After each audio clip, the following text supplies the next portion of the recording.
A continuación tendremos el panel Mejoramiento de la competencia lectora y escritora en la educación preescolar, básica y media, experiencias colombianas relevantes en el sector público, a cargo de la doctora Ana Cecilia Sánchez del Plan Municipal de Lectura, Medellín, una ciudad para leer y escribir, la señora Sandra Milena Quimbayo de la Institución Educativa Departamental Mayor de Mosquera y la señora Yolanda López de la Institución Educativa Técnica Nuestra Señora de Fátima, a quienes invitamos a subir. Modera el panel el doctor Francisco Cajiao, subsecretario académico de la Secretaría de Educación del Distrito de Bogotá.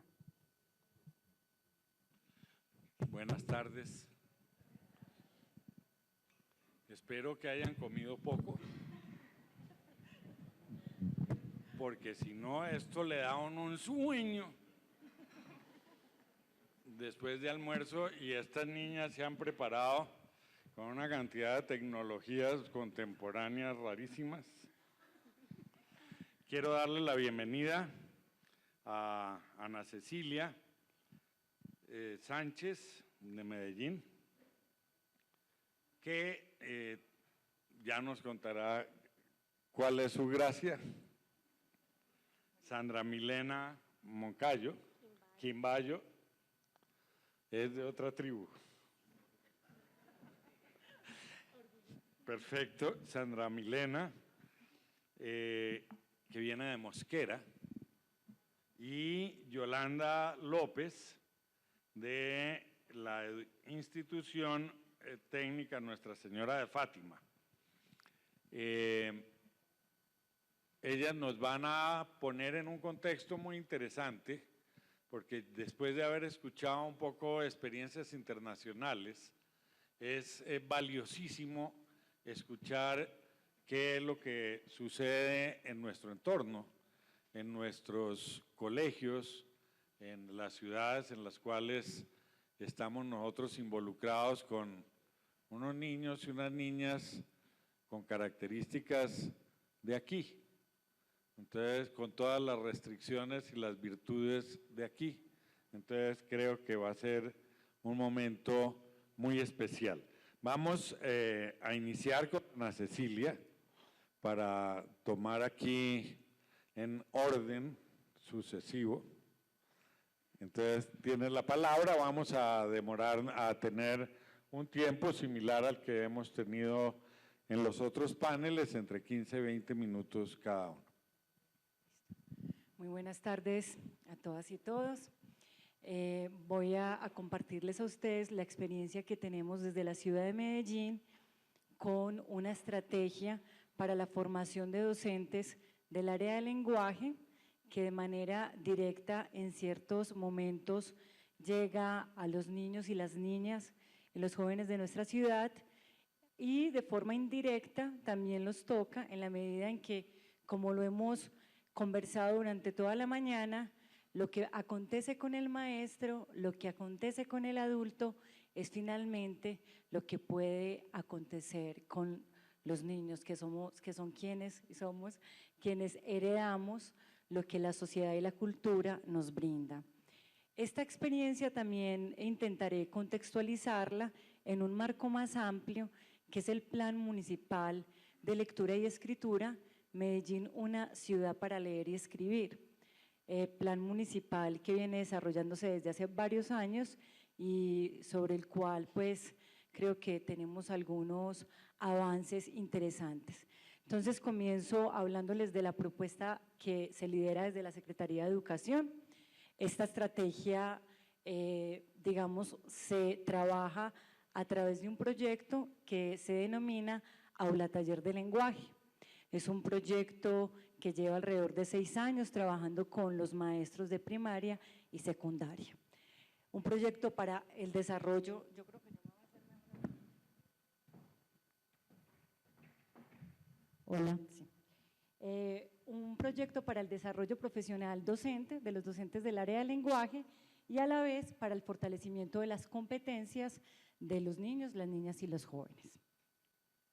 Bueno, yo no les voy a leer lo que van a ustedes ir observando en la presentación, voy a ir simplemente como haciendo acotaciones a estos textos. El aula taller se propone como proyecto que debe cumplir con varias misiones. Una, proporcionarle a los maestros que nos visitan en un lugar que se llama Escuela del Maestro, que es un lugar que la Secretaría de Educación de Medellín ha asignado para la formación de los docentes desde la perspectiva de la formación continua. Entonces, en esta aula taller de lenguaje tenemos el compromiso de brindar espacios de formación continua a los docentes en los diferentes tópicos, temas, habilidades asociados al área del lenguaje. Pero adicional a esta formación, que es, digamos, de carácter de profundización, tenemos el reto de transformar esta formación en propuestas didácticas, en metodologías para el desarrollo de procesos formativos, ¿cierto? Y para el desarrollo de las habilidades de los niños, es decir, el reto de que ya que los docentes van a la escuela del maestro, nosotros lleguemos a las aulas con propuestas innovadoras, creativas y que respondan coherentemente con el marco discursivo que estamos manejando, que es el de las competencias.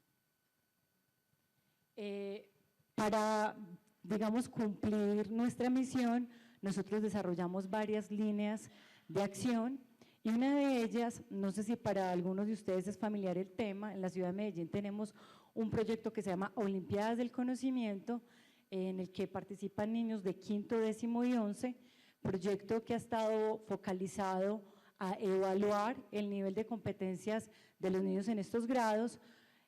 Comenzó siendo un concurso que estimula a los mejores estudiantes, pero el concurso se ha ido transformando y ha ido incorporando una estrategia como esta para darle mayor fuerza académica y para que el concurso pase de simplemente premiar a los que de por sí ya tienen ventajas, porque ya sea por su familia, ya sea por sus habilidades o por un proceso de formación, son muy buenos, a ampliar el marco de impacto hacia más estudiantes.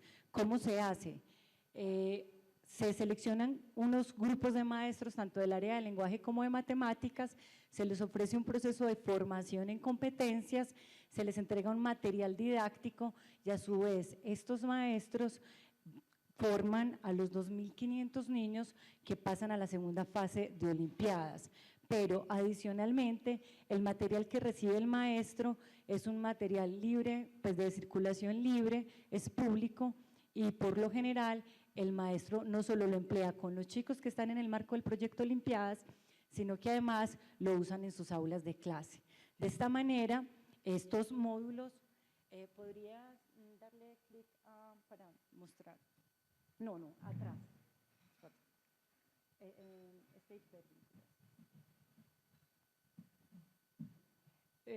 Hay como a veces en las comunidades de docentes, como hay una presión respecto a los resultados de los chicos en las distintas pruebas externas, las instituciones, los maestros se han dedicado a formar en lectura para responder a las mismas, que esta práctica desvirtúa en parte el sentido de leer, el cómo se lee de verdad en el marco de la sociedad. Entonces nosotros al querer formar a los maestros en este marco de Olimpiadas, construimos un material, con este lo bajo, para que construimos un material que precisamente no, o sea, que lo que permite es desarrollar procesos, no tanto entrenar a los niños o a los jóvenes para que les vaya bien en la prueba X o Y, sino que a través del trabajo con los profes, del encuentro con los niños, pueda nivelarse, ¿cierto?, los distintos procesos asociados a las competencias, en este caso de la lectura y la escritura, que hacen parte pues del proyecto Olimpiadas del Conocimiento. Entonces, pues en el marco si quieres le bajas un poco, en el marco de este proceso se elabora un material que permite desarrollar procesos, que digamos es un tema que se refuerza mucho con los maestros porque a veces perdemos de vista que el trabajo de competencias no es un trabajo que se da de la noche a la mañana, ni es un trabajo que se resuelve con un taller, sino que es un trabajo, de hecho la lectura es eso, un proceso interno, un proceso externo, un proceso de manipulación de la información y quisiéramos que eso se entendiera y que se incorporara en las prácticas, porque no es resolver un taller para resolver un resultado, sino garantizar buenos procesos que en consecuencia den buenos resultados. Bueno, entonces este material, si quieres, ya, no sé, Rocío, volvemos a la presentación.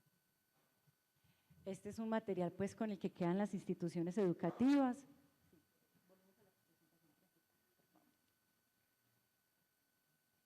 Este material igual reposa en una página web para que el docente que desee, como les digo, es material público y de trabajo para los maestros.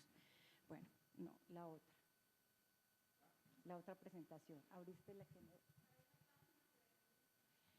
www.medellin.edu.co. En el portal de Olimpiadas del Conocimiento hay un link que dice para entrenarte, algo así. Ahí están los módulos, tanto para el área de matemáticas como para el área de lenguaje.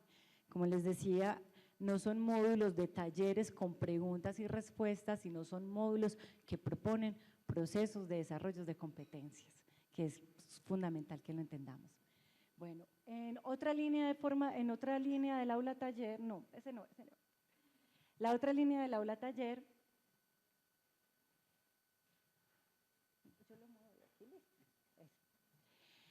es la articulación con un proceso que la Secretaría de Educación viene adelantando desde hace varios años de gestión curricular. Ustedes saben que la gestión de los currículos y la recontextualización de los mismos es un reto de país y de región, y ahí hemos ido a través de asesorías pedagógicas trabajando el asunto de recontextualizar el currículo, pero a la vez apoyar o digamos articular la estrategia pedagógica didáctica de cada área a esos currículos que se están reelaborando. De esta manera, el proyecto también comparte con alrededor de 197 docentes del área de lenguaje, tanto de primaria y secundaria, revisando el currículo con enfoque en competencias y propiciando modelos de planeación del aula que sean coherentes con este enfoque. En ese marco se construyó un material, como ustedes lo ven ahí, podemos abrir el de 0-3 para que lo vayamos mirando. Un material que apoya este proceso de formación de los docentes y que tiene dos propósitos principales. Uno, que pueda ser material de uso del maestro en su cotidianidad, porque así como se mencionó con el anterior módulo que les enseñé, este también concibe el asunto del proceso. Y dos, que estos módulos sirvan de referentes para las planeaciones de los maestros. Yo creo que a veces nos cuesta comprender que si estoy trabajando por competencias, planear la clase día a día e improvisar la clase contradice ese enfoque, ¿cierto? Yo de alguna manera planeo un proceso y es obvio que en el mismo proceso va pidiendo reestructuraciones, otras líneas de salida, pero de entrada, cuando yo quiero planear o fortalecer, por ejemplo, la capacidad argumentativa de un estudiante, yo no puedo pretender que improvisando en la cotidianidad lo vaya a lograr, porque se pierde de vista que eso tiene unos momentos claves que se deben contemplar a manera de proceso. Entonces, estos módulos, inspirados también en una propuesta de Mauricio Pérez Abril y de Ana Camps, quienes proponen como configuraciones didácticas las secuencias didácticas, digamos, se fundamentan desde allí, retoman ese modelo de planeación y lo que hacemos es planear secuencias didácticas para desarrollar distintas competencias, como por ejemplo la competencia textual, la gramatical, la literaria, ¿cierto?, la discursiva, y obviamente teniendo en cuenta el grado de escolaridad y en el nivel en que se encuentran pues los chicos. Así pues hasta el momento tenemos 5 módulos que corresponden a los 5 ciclos, 0-0, cuarto, quinto, sexto, séptimo, octavo, noveno, décimo y 11. Este material de la misma manera se entrega gratuitamente a los docentes y se hace pues obviamente proceso de formación en la metodología que se propone. porque si no se entiende la metodología, finalmente se pierde el trabajo, y es en el enfoque metodológico en donde más debemos hacer fuerza para que se comprenda, digamos, el enfoque desde donde estamos trabajando. Entonces, bueno, si quieres, volvemos a la presentación.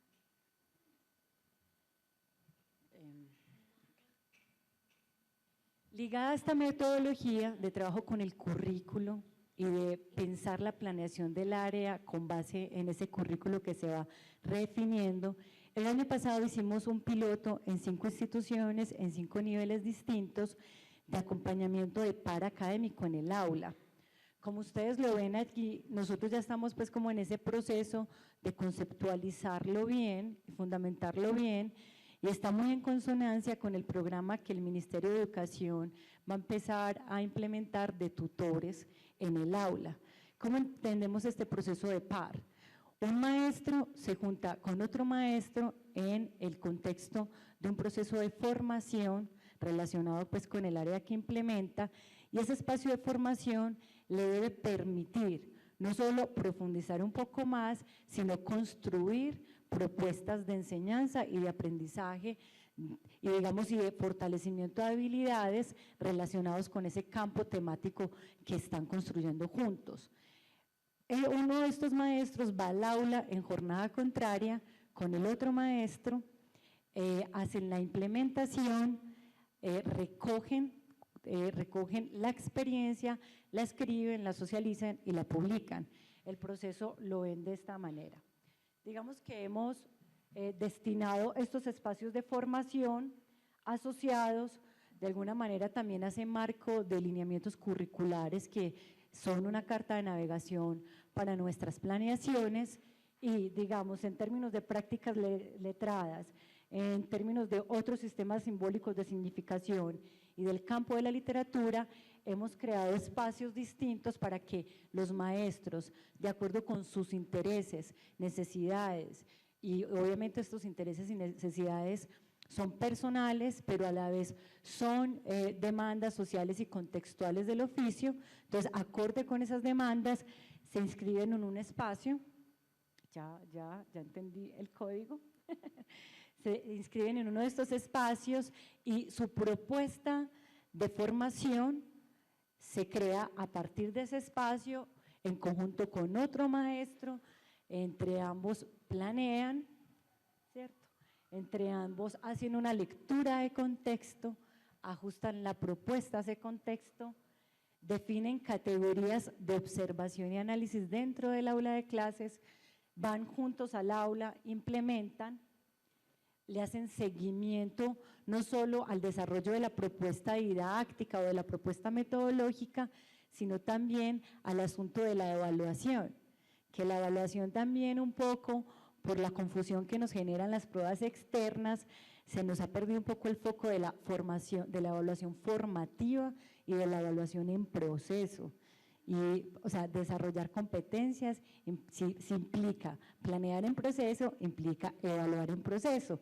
Ya, la evaluación como un resultado, o sea, las evaluaciones externas se van a encargar de decirnos dónde están los chicos, pero la evaluación en proceso es, digamos, de incumbencia directa del maestro, ahí está ese saber del maestro respecto a un objeto de conocimiento específico, como es el desarrollo de la habilidad de la lectura, de la escritura, la comprensión de imágenes, la producción de textos, etc.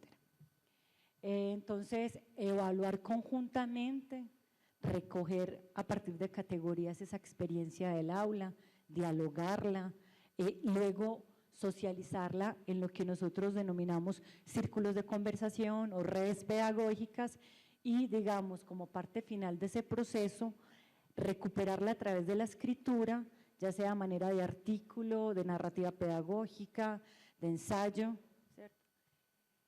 Y pues obviamente nosotros generamos los contextos para que se socialicen y puedan cumplir pues como con el ciclo que es nutrir a la comunidad educativa de la ciudad del saber pedagógico que deriva de la experiencia escolar.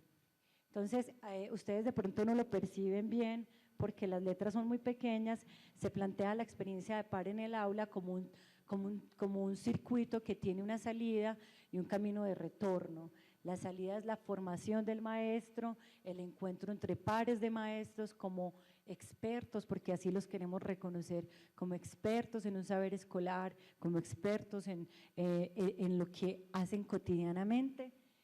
Luego van juntos a la institución educativa, el aula, los estudiantes, el contexto escolar, permiten transformar esa planeación, esa concepción de enseñanza, permiten un diálogo de saberes que tiene retorno hacia nosotros, que como Secretaría de Educación y como equipos de profesionales que estamos interesados en aportarle a la escuela, pero también en aprender de la escuela, para nosotros esa información es vital, ¿cierto? Porque ese es quizá también uno de los retos de nosotros, aprender de la escuela, y este programa nos permite aprender de la escuela. Bueno, ahí tenemos unas cifras de impactos que, digamos, no son desmesurados, pero vamos marchando pues como de una manera sólida.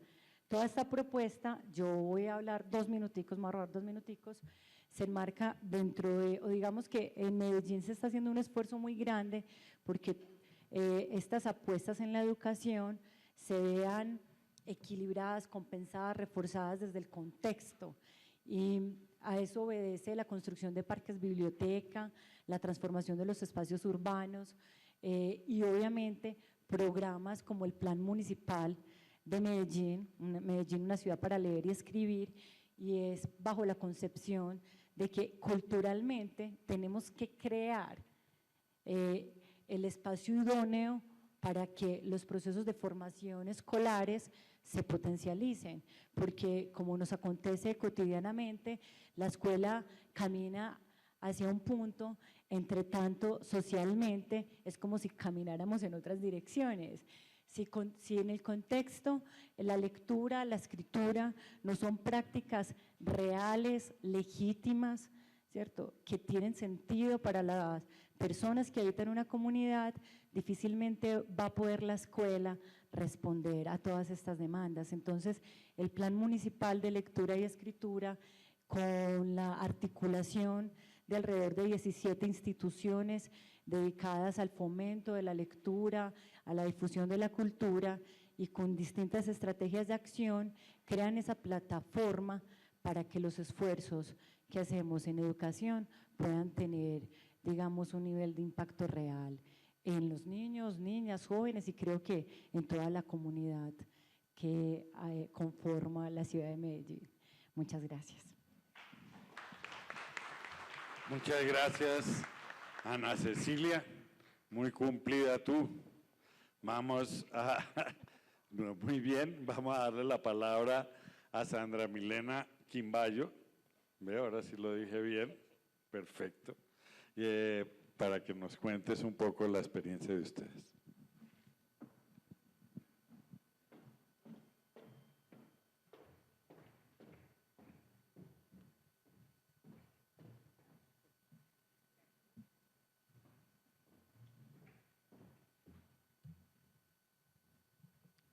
Buenas tardes a todos.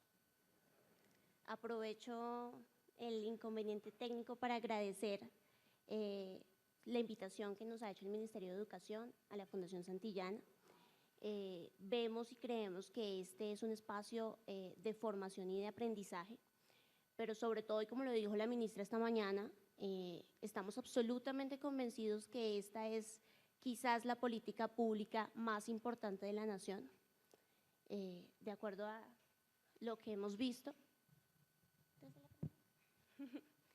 de acuerdo a lo que hemos visto, consideramos que es el camino que si logramos desarrollar este reto, nos va a cualificar no solo la calidad de la educación, sino la calidad de nuestros estudiantes.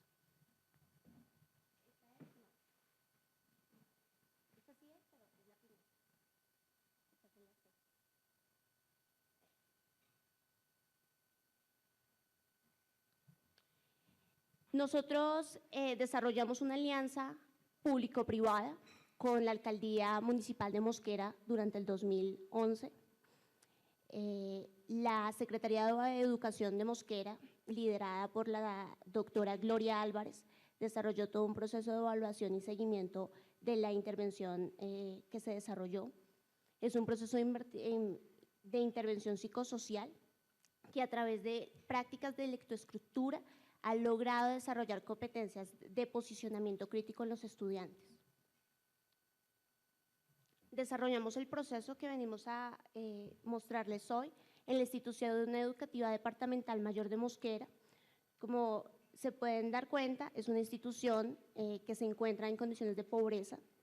La institución se encuentra alrededor del río Bogotá, este río que cada rato se nos inunda y también trae algunas condiciones de salubridad difíciles, pero que aparte de las condiciones geográficas donde se encuentra, también se encuentra en uno de esos lugares escondidos donde los problemas se hacen invisibles, pero donde se desarrollan y donde se gestan también algunos de los conflictos más difíciles de nuestra nación. Y por eso, con la visión de la doctora Gloria Álvarez, decidimos intervenir en esta zona, porque creemos que es en los lugares que más los necesitan, en donde realmente podemos medir impacto y desarrollar procesos sociales efectivos. La muestra se desarrolló inicialmente con 55 estudiantes, luego vinculamos a 96 estudiantes a una muestra donde escogimos aquellos estudiantes con mayores dificultades académicas y convivenciales. Cuando digo esto, me quiero referir a aquellos estudiantes que habían repetido 1 o 2 años escolares y que se encontraban extra edad en 6º y 7º grado, y al finalizar en 5º grado también. Estos estudiantes no solamente perdían el año por sus dificultades académicas, sino que también encontramos estudiantes con muchas dificultades convivenciales y de procesos de competencias ciudadanas. Estudiantes que cuando llegamos a la institución se encontraban armados, niñas de 12 años, de 10 años, que encontramos con problemas muy fuertes, desde por supuesto vinculados a la familia y vinculados al barrio donde se encuentra la institución educativa. Y vinculamos este proceso que traíamos de Ciudad Bolívar, entendiendo que cada proceso que se replique tiene que estar replicado desde una concepción de entender e interpretar el contexto cultural donde uno desarrolle la intervención. Desde la lectura que desarrollamos, hicimos nuestro proceso educativo que se desarrolla principalmente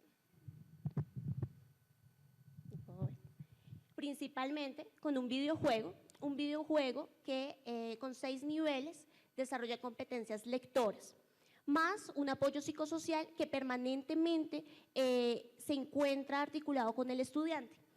Este videojuego, como les decía, desarrolla competencias de comprensión lectora. Pero, ¿qué estamos comprendiendo, valga la redundancia, por comprensión lectora? Nos situamos en 3 ámbitos de acción. El primero, una comprensión de entornos virtuales. Y es aquí cuando ubicamos que la alfabetización digital no puede ser un proceso de usar una herramienta de texto o una herramienta de cálculo. Es más un proceso de comprensión de cómo funcionan los entornos digitales. Ahora bien, el videojuego también desarrolla en estos 6 niveles la competencia de comprensión de textos. Y cuando hablamos de textos multimediales, de imágenes, videos y de lo que formalmente encontramos como textos escritos. Y la competencia que para nosotros significa el fuerte de la intervención psicosocial, una competencia en comprensión de entornos sociales. Estamos absolutamente seguros que cuando un estudiante aprende y entiende el lugar donde se encuentra, y ese lugar donde se encuentra es una zona de marginación, este estudiante inmediatamente toma conciencia de que debe por él mismo desarrollar acciones de cambio y transformación significativa, no para él, sino para sus comunidades particulares. Y esa es nuestra obsesión y es por lo que desarrollamos todo el proceso pedagógico. Si leer entonces significa entender diferentes lenguajes, entender diferentes contextos, nuestra experiencia se basa en desarrollar el juego y el videojuego 20 minutos diarios en aula de computador con el individuo, con el estudiante. Ese estudiante que tenía muchos problemas sociales se ve vinculado en un proceso afectivo con nuestro equipo de apoyo psicosocial, un pedagogo, un monitor, un psicólogo y un sociólogo que trabajan sistemáticamente con este estudiante. Alrededor de 1 o 2 meses, como fue la experiencia de Mosquera, nos dimos cuenta en una visita de seguimiento técnica que hizo la Secretaría de Educación, que los padres de familia llegaron al colegio. Y esto fue un hito en la comunidad educativa. Y cuando lo digo así, lo digo porque madres que trabajan de 6 de la mañana a 6 de la noche y no ven a sus hijos, comprometidos en el proceso educativo y que iban al colegio a contar sus experiencias, significó un proceso de transformación de la comunidad educativa. ¿Qué quiso decir esto? Una madre que fue a presentar su experiencia, luego vinieron padres de familia que nos comentaban cómo sus hijos, que llegaban a las 10, 11 de la noche, empezaron a adquirir responsabilidades, no solo llegando temprano a sus casas, sino también adquiriendo responsabilidades académicas. Hace años no veían a estos niños haciendo tareas y lo empezaron a notar. Con resultados es como pudimos enganchar a los padres de familia en la articulación con el proceso del sociólogo que se empezó a trabajar en la casa, el proyecto. Y finalmente, y más importante, desarrollamos el proceso con el docente, articulando el docente con resultados. Encontramos un docente saturado de tantos programas, un docente que estaba un poco desmotivado, que veía que su trabajo no estaba teniendo el impacto que él quería. Sin embargo, cuando ve que este niño que ha perdido 2 años, que andaba en la pandilla de la comunidad, cuando ve que ese estudiante está sentado en su clase, prestando atención, levantando la mano, y que milagrosamente trajo una tarea por primera vez desde que el docente conoce a ese estudiante, ese día el docente dijo: no importa que ustedes sean un ente privado, no importa que nosotros vinculemos y querramos otros procesos, importa que estos niños están cambiando y me están haciendo más fácil el trabajo a mí.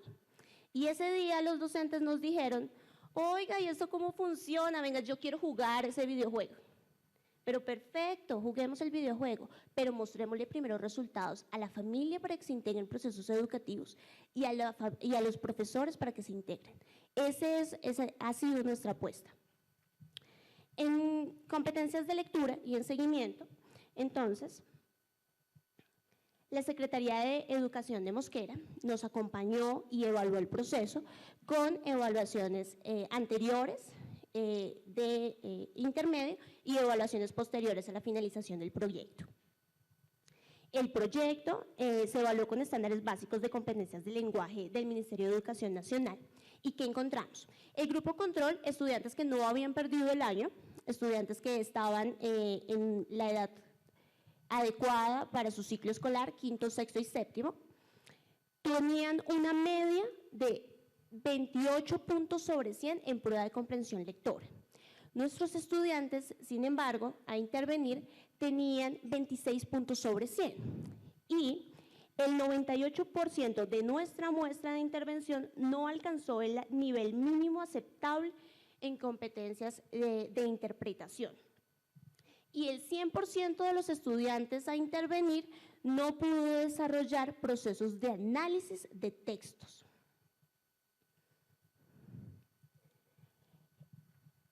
Sin embargo, al finalizar el proceso en competencias de abstracción, recuperación, análisis, deducción e interpretación, se obtuvo un incremento de 43 puntos en promedio y encontramos que los estudiantes grupo control tuvieron 30 puntos, es decir que el colegio por sí solo subió 2 puntos. Nosotros subimos a la media de 73 puntos sobre 100 y vinculamos diferentes estudiantes en diferentes niveles del videojuego. Esta es la comprensión lectora que se tomó en febrero, donde vemos que la media está entre 20 y 30 y en noviembre vemos que la media está entre 70 y 90 puntos. En escritura encontramos un nivel superior al que encontramos inicialmente en el proceso lector, porque nosotros inicialmente no desarrollamos un proceso de apropiación en escritura, sin embargo, la lectura va a redundar en el proceso de escritor y cuando vinculamos la lectura de contextos socioculturales encontramos que ellos mismos al leer e interpretar empezaron a desarrollar escritos sobre sus vivencias, no solo académicos sino también convivenciales. Luego les daré el link para que vean un video donde también mostraremos cuál es el impacto en oralidad y desarrollo de competencias comunicativas de los estudiantes. Pero finalmente nuestro interés no era, si bien el proyecto es de lectura, subir puntuaciones de lectura, sino que queríamos, y ese fue el reto que nos pusimos con la Secretaría de Educación, vincular a aquellos estudiantes con mayores dificultades para mostrar la mayor transformación social posible. ¿Qué encontramos? Ninguno de nuestros niños que desarrolló el proceso perdió el año pasado, pero no solo eso, ocuparon sus primeros puestos. Y la semana pasada estuve con los niños y muchos de ellos obtuvieron menciones de honor. Y esto es una cosa increíble cuando estamos hablando de niños desmotivados y que en muchos casos se nos fueron del colegio y volvieron. Este es un proceso de transformación social porque se gesta a través de lo que denominamos procesos y dispositivos psicolingüísticos, pero que aparte se desarrollan a través de condiciones sociales. Esperamos que el proceso sea replicado y de hecho las evaluaciones de impacto nos han podido generar continuidad y ampliación. Y ahora, que creo que es una cosa increíble para nosotros, estos procesos son pedidos por los profesores, cuando fueron ellos al principio quienes más dificultad vieron en el programa, pero que también ahora desarrollan los procesos pedagógicos con más facilidad con sus estudiantes. Este proceso de transformación se ha gestado con el colegio, con la comunidad educativa, en la incorporación cultural y que ellos hoy sienten que nosotros somos parte de y nosotros nos sentimos parte de la comunidad educativa. El proceso tecnológico, pero no per se, sino con sentido y con fin social, pero sobre todo con fin de formación personal. Y un proceso de articulación y desarticulación de pandillismo y algunas dificultades que teníamos allí muy fuertes. Muchas gracias y espero que les haya gustado. Muchas gracias, Sandra. Creo que ha sido una excelente presentación y creo que nos pone a pensar mucho. Yolanda, hágale.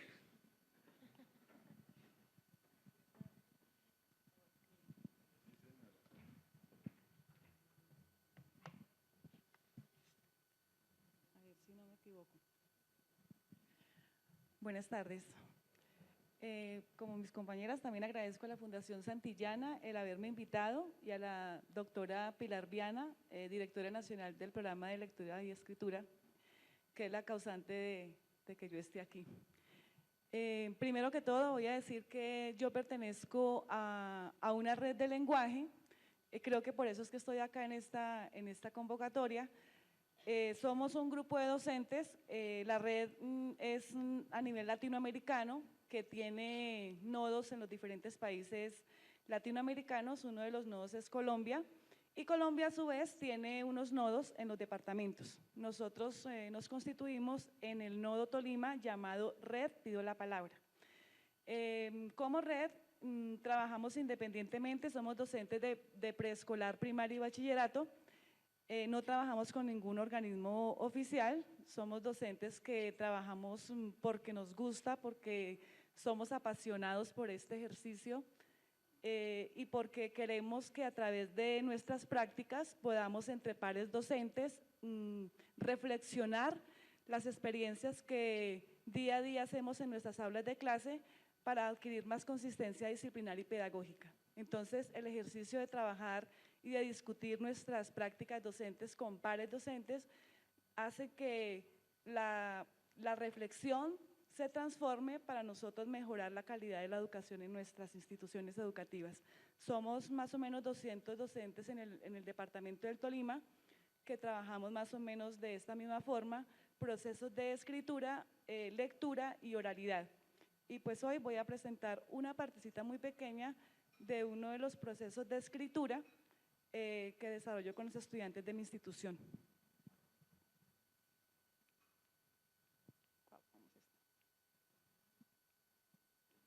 ¿Lo tengo al revés? No.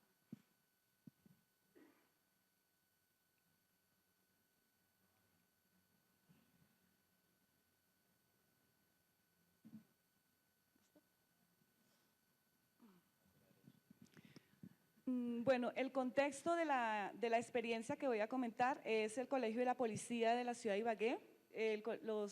La policía a nivel nacional consta de 25 colegios. Yo soy docente del Estado, pero estoy en comisión en el Colegio de la Policía. Es un colegio también del Estado, pero con régimen especial, porque allí solamente pueden estudiar hijos de policías activos y pensionados. Son niños que están entre edades de 9 y 16 años, o sea, son niños que están en el proyecto tercero de primaria hasta grado 11. ¿De dónde surge la experiencia? Esto no es nuevo para nosotros o los que somos docentes o los que siempre estamos trabajando estos procesos. Creo que esto es igual para todos. Encontramos estudiantes con baja comprensión lectora, estudiantes con baja calidad en sus redacciones, textos sin coherencia ni cohesión, un discurso no adecuado al nivel donde están los estudiantes y apatía hacia la lectura y la escritura.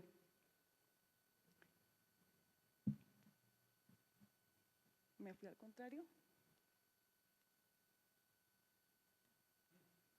Listo. Es que la tecnología me atropella. Para empezar, pues obviamente detectamos esas falencias y nos trazamos unos objetivos que son contribuir al fortalecimiento de la competencia comunicativa, oral y escrita, así como crear buenos hábitos de lectura y gusto por el texto literario y lograr que escriban textos y produzcan discursos orales coherentes y pertinentes, lo que Lomas llama, una vez que conocemos el funcionamiento del lenguaje, poder jugar con las palabras en los diferentes contextos comunicativos y a través de las distintas tipologías textuales que manejamos en el colegio. Y una cosa muy importante es articular su entorno sociocultural con el desarrollo de sus competencias en lectura y escritura. Muy importante porque a veces desconocemos dónde estamos parados con los estudiantes, desconocemos el contexto donde ellos están y las prácticas de lectura y de escritura sobre todo no tienen sentido para los niños porque no tenemos en cuenta dónde están ellos viviendo y con quién están viviendo y cómo están viviendo. El soporte teórico de la experiencia, ya lo había dicho Ana antes, nosotros nos basamos digamos, en unas configuraciones didácticas. Una configuración didáctica tiene que ver con los modos de hacer en el aula de clase. Y esos modos de hacer del docente pues tienen que ver con su imaginario político, social, religioso, económico, que hacen que de alguna manera configure una forma de hacer en el aula de clase. Fabio Jurado, que nos dice que las experiencias auténticas de lectura son comprensión e interacción de textos de diversas sustancias. Joaquín Dols, porque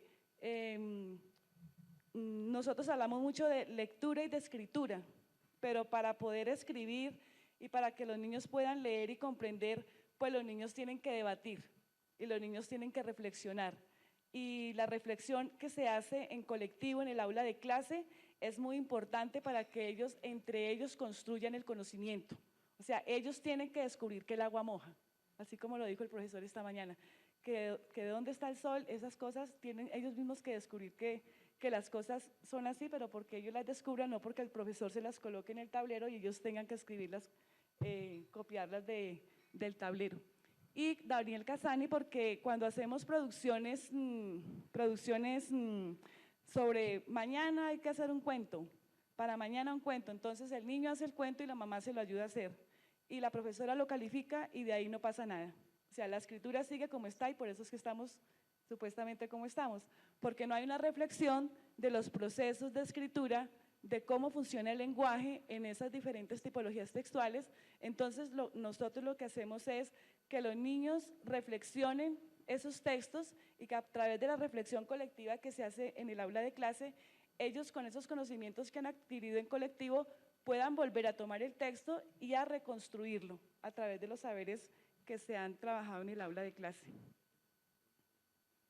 Entonces, la estrategia metodológica que vamos a utilizar para la producción textual de una crónica es una secuencia didáctica que es un conjunto de acciones e interacciones relacionadas entre sí para lograr un objetivo específico. Aquí el objetivo específico es aprender a producir texto, pero para aprender a producir texto hay que leer. Fabio Jurado dice que no hay escritura sin lectura, entonces para poder llegar a la escritura pues tenemos que hacer unos ejercicios de lectura para que nos puedan dar resultados el ejercicio de la escritura. Aquí vamos a tomar la crónica porque dentro de lo que les voy a contar es el género discursivo más apropiado para que los estudiantes cuenten estas historias. Pero también tenemos que tener en cuenta que la lectura en el aula de clase debe tener un sentido y que cuando yo hago una lectura, esa lectura debe servir para algo. Entonces, ¿la lectura para qué? Lecturas pensadas con un propósito. Entonces, una lectura funcional. Como yo lo que quiero es producir crónica, entonces los estudiantes deben consultar qué es crónica. Entonces, aquí estamos haciendo una lectura funcional porque la lectura va encaminada a que los estudiantes busquen información sobre el tipo discursivo que necesitamos en ese momento o que vamos a producir. Entonces se hace una lectura funcional. Funcional porque necesito saber qué es crónica, necesito saber cuáles son los elementos de la crónica, necesito de pronto saber quiénes escriben crónica. Entonces aquí la lectura se hace funcional. Y en el consultar varias cosas, los estudiantes ya están leyendo. Lectura para reconocer. Para reconocer, por ejemplo, los elementos de la crónica. También se puede hacer una lectura para reconocer los paratextos de un texto literario, por ejemplo, para reconocer otros elementos en la lectura que de pronto un niño puede hacer en el aula de clase, para reconocer aspectos de, ¿para qué se lee, no? Una lectura como experiencia. Una lectura como experiencia es aquella donde el niño gusta de la literatura, ¿no? Gusta de la lectura y dentro de ese gusto por ese texto que está leyendo quiere compartirlo, ¿sí? Y cuando lo comparte, Jorge La Rosa tiene algo muy bonito sobre la experiencia de la lectura y dice que la lectura es experiencia cuando te transforma, cuando transforma la forma de decir tus palabras. Entonces, cuando un niño lee y quiere contar una parte de lo que leyó, una parte de esa experiencia de lectura y quiere compartirla con sus compañeros, porque es la parte que más le interesa, que más le llamó la atención del texto, eso es una lectura como experiencia. Lectura para aprender a leer, ¿sí? Entonces, también hacemos lecturas para aprender a leer en el sentido de que mañana, por ejemplo, la semana entrante, vamos a compartir un poema. Y el poema, para compartirlo a la clase, hay que prepararlo. Entonces hacemos lectura preparada, lectura que hay que preparar en la casa, bien entonada, bien hecha, para gustar ese poema, para que ese poema guste al lector. Y la forma como yo leo también es una forma de vender la lectura, ¿ya? Entonces ahí también podemos hacer lectura para aprender a leer. Cuando se hacen esta clase de ejercicios en el aula de clase, los niños participan y alzan la mano para decir, leíste bien, te saltaste los signos de puntuación, no tuviste dominio escénico, no fragmentaste bien las ideas con los signos de puntuación y está poniendo en juego un conocimiento enciclopédico que ya ha adquirido anteriormente. Lectura para aprender a escribir, que es a donde vamos nosotros con la crónica. Entonces, hacemos varias lecturas para poder enfocarnos en la lectura de crónica. Lectura para aprender a escribir crónica, pues necesitamos leer textos tipo crónica de escritores, de periodistas que han escrito crónica, por ejemplo, en Colombia, y que son muy famosos pues, por haber escrito crónica, por ejemplo, Germán Santamaría, García Márquez, Arturo Alape, etc. Y otra clase de lectura que se hace en otro proyecto, que es la lectura como especificidad en la literatura, ¿no? Entonces ya es para reconocer, digamos, el gusto estético por la lectura. Entonces aquí pues les comparto estas 6 formas de lectura que están en los referentes para aprender a leer y a escribir, que los publicó el CERLAL con la Secretaría de Educación Distrital y están en el ciclo 1. Entonces vamos ahora sí a lo que es la escritura de la crónica. Primero, reconocer que es una práctica sociocultural. O sea, si yo les digo a los estudiantes que escriban, es para algo. No escriben para el profesor. El profesor no debe ser el único interlocutor de los textos de los niños. Deben ser los de afuera, debe ser su mamá, deben ser sus compañeros, debe ser otra gente que no solamente sea el docente de clase. Porque el docente califica y ahí llegó. El niño tiene que sentir, o el joven tiene que sentir que escribe para algo y para alguien. Entonces, reconocer que el ejercicio que estamos haciendo es una práctica sociocultural porque está inscrita dentro de una sociedad y él la va a exponer a alguien. Entonces, cuando él tiene esa motivación, también escribe. Reconocer las características del periodismo como práctica sociocultural. Entonces, este ejercicio de la crónica se hizo especialmente durante 7 meses para participar en un concurso de crónica que se llama un concurso de crónica Germán Santamaría en el departamento del Tolima. Leímos crónicas de expertos, bastantes crónicas, duramos como 2 meses leyendo crónicas e identificando en ellas los elementos propios de la crónica que no son los elementos de otra tipología textual del género periodístico. O sea, debían también identificar por qué no es noticia o por qué no es artículo de opinión. Entonces, identificando bien el género discursivo, obviamente se lanzan más fácilmente a escribir. Consulta individual de qué es crónica. En clase, identificación colectiva sobre la estructura de la crónica como forma discursiva y como tipología textual. La reflexión metaverbal quiere decir que un estudiante lee, los otros participan, entre ellos, ojalá que el profesor no intervenga mucho, esto es de paciencia, pero los niños y los jóvenes tienen que aprender a discutir entre ellos, porque entre otras cosas la discusión también fomenta la participación democrática, el hecho de pedir la palabra, de respetar el punto de vista del otro, de escuchar lo que el otro está diciendo para poder debatir o contraargumentar o complementar. Esas son actividades que se deben hacer con los estudiantes y hay que dejarlos hablar. O sea, nosotros hablamos mucho de aprender a leer y aprender a escribir, pero también hay que enseñarles a aprender a participar de la vida democrática y también son condiciones de participación ciudadana el hecho de poder levantar la mano, respetar la palabra del otro, etcétera.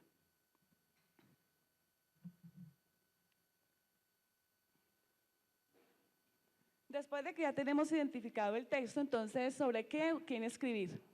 Entonces se buscan los temas, situaciones auténticas, un hecho que sea susceptible de convertirse en crónica. Como el colegio donde yo trabajo es colegio de policías, algunos estudiantes quisieron trabajar sobre sus papás policías. Es decir, ellos consultaron con sus papás hechos de su vida que les hubieran marcado, escucharon a sus papás y después se volvieron escribas de sus papás. Cuando se volvieron escribas, intentaron escribir el primer texto que no salió crónica, sino un posible texto susceptible de ser cambiado a crónica. Se socializa el tema a la clase, todos sabemos de qué va a escribir Juanito, Pepito, Sutanito, entonces hay una convivencia más cercana sobre todos los textos que se van a escribir en el aula de clase. Se hace el primer borrador, se les da un tiempo prudencial, no para mañana. Uno no se acuesta no siendo escritor y amanece siendo escritor, o uno no se acuesta no sabiendo leer y amanece sabiendo leer. Esto es un proceso sistemático, gradual, donde hay que tener paciencia, pero si se quiere hacer algo realmente que valga la pena, hay que entender esos ritmos de aprendizaje hasta llegar a un punto en que digamos sí hemos alcanzado algo con los estudiantes. Análisis colectivo, el primer borrador de un estudiante, se le pide consentimiento al estudiante, se le pide permiso para colocarla en grande. Si tenemos videobin la proyectamos así, si somos de estrato alto lo colocamos así, de estrato bajo nos toca escribirlo en un papel. Se hace la reflexión metaverbal, se construye a partir de esas reflexiones un conocimiento que les van a servir a ellos para restaurar sus crónicas. Entre producciones intermedias que se hacen en el aula de clases reflexiones, se llega hasta una versión final y un equipo de redacción que es de los grados superiores hace la depuración del texto para entregarlo al concurso. Yo les voy a leer aquí, nosotros en este año participamos en el concurso de crónica y ganamos el primero y tercer puesto. Yo les voy a leer aquí la crónica que ganó el tercer puesto, ya para terminar. Y pues decirles que, como dice Carlos Lomas, nosotros como docentes tenemos que trabajar mucho en el aula de clase porque tenemos que saber que para muchos estudiantes la educación obligatoria se convierte en el único lugar donde van a tener acceso a la creación de textos literarios y a la degustación del texto como literatura, como esteticidad. Entonces les voy a leer ya para terminar mi compañera fiel. A Enrique Portela, agente de la policía de la ciudad de Bogotá, un día le cambió la vida drásticamente. Sus superiores le informaron que sería trasladado de Bogotá para la capital del Tolima, Ibagué. Al llegar a Ibagué, lo recibieron con la noticia que debía prestar su servicio en la ciudad de Armero meses antes de la avalancha. El hombre, entregado a su deber como policía, no discutió la decisión y se dispuso a cumplir con lo mandado. Pero cuando ya preparaba su partida, un agente que lo conocía y sabía de su gran habilidad con la trompeta, habló con el coronel y lo hizo tocar frente a este, quien quedó maravillado con la manera casi mágica con que salían los acordes de su trompeta. No tuvo que hablar el agente Portela, pues el coronel lo dejó en Ibagué tocando en la banda marcial del comando. Portelita Gordo, como lo llaman sus amigos, comenzó a tocar el primer minuto de silencio en el primer aniversario de la avalancha de Armero. Luego les fue dando el adiós lastimero a sus compañeros que morían y morían por causa de las diferentes guerras que azotan el país. Ataúdes dispuestos en filas, abrigados por la bandera que habían querido defender. Ahí estaban ellos, sus amigos, sus compañeros. Por eso agarraba con fuerza la trompeta y cerraba los ojos al momento de tocar el minuto de silencio, como si cerrando los ojos los pudiera ver aún vivos frente a él. Esa trompeta fue su compañera durante 15 años. En ella descargaba sus emociones, por eso la mantenía siempre brillante. Al momento de tocar, Portelita y la trompeta se hacían una sola y expresaban todo el dolor que no se podía decir, toda la rabia contenida, todo el horror de tener que morirse cuando aún no tocaba que morir. Por eso, ese sonido que emanaba de aquella trompeta conmovía hasta los huesos y muchas lágrimas rodaron en aquellos momentos de inspiración de la gente. Enrique Portela es hoy un pensionado de la policía. A Dios gracias, dice él, pero todavía recuerda con gran nostalgia y una mezcla rara de emociones lo que le producía tocar aquella trompeta que llegó a ser su única amiga fiel. Muchas gracias.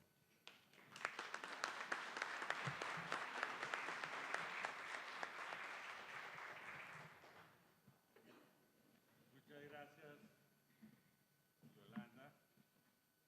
Apagó esta cosa usted.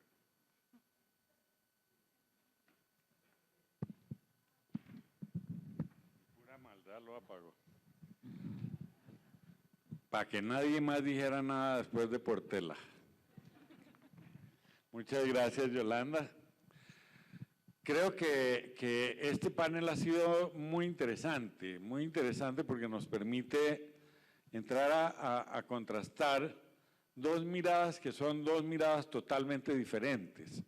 La mirada de las grandes políticas públicas, de los esfuerzos que se hacen desde las naciones, desde las municipalidades, desde el Estado en último término, y la mirada de lo que ocurre en el día a día de una escuela, donde el problema se materializa en niños particulares de carne y hueso, a los que quisiéramos que les llegaran las mieles de la política pública, pero donde finalmente lo que llegan son los maestros de verdad. Maestros de verdad que en ocasiones privilegiadas son como las tres que hemos escuchado hoy, personas dedicadas en su día a día a esta pasión de compartir y este espacio siempre indescifrable que intenta atrapar pruebas donde no las hay, pero que es inocultable el testimonio vivo de niños y niñas que eventualmente a través de su contacto con ellas recuperan o el placer de la lectura o la posibilidad incluso de ser personas. Me parece que en cada una de las exposiciones hay elementos muy interesantes que destacar. Ana Cecilia nos hablaba de una dimensión que es muy interesante, que es la de los maestros, cuyo oficio es trabajar con los otros maestros. En una casa que yo tengo el honor de conocer, allá estuve haciendo algunas diabluras alguna vez, y es muy lindo ver que es un lugar de encuentro, una especie de club profesional, donde los maestros se encuentran y aprenden unos de otros, y allí ve uno circular niños y maestros que trabajan con esos niños, y se aprende por contagio. La pedagogía tiene esa magia también, y es que se aprende más por contagio que en las universidades. A mí a veces me dicen que el fulano o la mengana tiene un doctorado, no me dicen nada, yo lo quiero ver conversando con los niños, a ver, porque eso es como un cirujano, un neurocirujano de estos que trabajan con microscopio, y yo lo oigo y digo, este sabe muchísimo, pero si le miro el pulso, de pronto tengo dudas. Y yo creo que la vida de maestros es así. En esa misma dirección coinciden Sandra Milena y Yolanda. Sandra, por un camino casi que es de uno a uno. Qué lindo, porque digamos, en este mundo masificado de la pedagogía, encontrar estas personas que van rescatando uno a uno al niño perdido, que se pierde, se embolata, no perdido en el sentido de la perdición, sino perdido en el sentido que el doctor Cabrejo diría, como cuando uno está perdido, que no se encuentra. Entonces es muy, muy lindo ver esto y ver la emoción que produce sentir que niños que habían perdido varios años, que digamos se habían perdido para la escuela, de pronto por una labor de alguien que básicamente los quiere, logran rescatarse a través del medio de la lectura y de los medios digitales. Esta anda con una cantidad de tabletas y cosas rarísimas, aquí virtuales, pero yo creo que ella más que virtual es virtuosa. Y entonces eso le da pues una dimensión distinta a la pedagogía, que finalmente también tiene una enorme carga de emoción. Y Yolanda reitera sobre la idea de Ana Cecilia en el sentido de las redes de maestros. Y esto nos lleva a una reflexión muy importante, y es sobre la profesionalidad de los maestros. Los maestros lamentablemente somos el único gremio profesional al que siempre capacita gente de otras profesiones. No, yo nunca he visto un congreso de neurólogos al que inviten a un arquitecto a echarles una carreta. Los neurólogos capacitan a los neurólogos y aprenden en sus años de residencia trabajando al lado del que sabe. A los maestros nos capacitan los filósofos, los sociólogos, los lingüistas, los economistas, todos nos capacitan a nosotros porque además nos consideran incapaces. Y yo creo que estas experiencias que hemos oído recuperan ese nivel de la profesionalidad, del orgullo, de la dignidad, que dice es que yo sé, y yo sé porque he aprendido ahí donde se aprende, que es en el aula de clase. Ahí donde ningún doctor me puede enseñar nada. Y vamos a tener que cambiar esto, y quiero terminar con una reflexión que me he hecho, que vale la pena, un poco para rescatar esta cosa de los maestros. Se ha institucionalizado en el país hace unos 10 años, tal vez, que hay un foro nacional educativo. Traen 16 expertos internacionales, 8 doctores nacionales, 9 maestros nacionales, y en las 2 últimas horas traen 96 maestros de aula. Y les dicen, ahora usted eche su experiencia significativa en 7 minutos y medio. Al principio eran 15, pero como los doctores se demoran, pues eso al final queda en 7. ¿Sí? Y yo digo, ¿qué será una experiencia significativa, por ejemplo, para un neurocirujano? Yo me imagino que es que el tipo lo llama a las 2 de la mañana y dice, señor, vamos con un enfermo grave que se le ha reventado un aneurisma, y entonces espérelo, y llega y el médico está ya listo, lavado, con sus batas azules y todo, y vienen los enfermeros, y un enfermero se tropieza, la camilla se cae, el tipo del aneurisma se cae y se pega en la cabeza, y de pronto se para y dice, ¿aquí qué pasó? Eso es una experiencia significativa.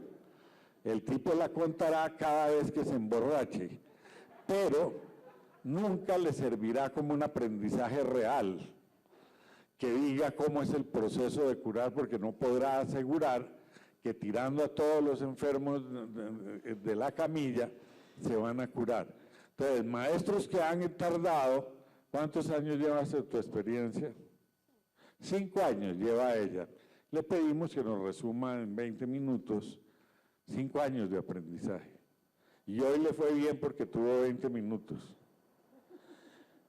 Entonces yo creo que en este panel hemos tenido esa oportunidad, y yo me he tomado el atrevimiento de destacar eso, porque creo que en las 3 experiencias lo que hay es un saber acumulado enorme, que tal vez no alcanzamos a elaborarlo teóricamente lo suficiente, pero que allí está ese saber, y deberíamos generar encuentros distintos donde los que hacen hablen más, los que saben mucho oigan más, y juntos podamos construir este saber que es de nosotros para los niños, porque es básicamente un saber para la generosidad. Muchas gracias a ustedes y felicitaciones.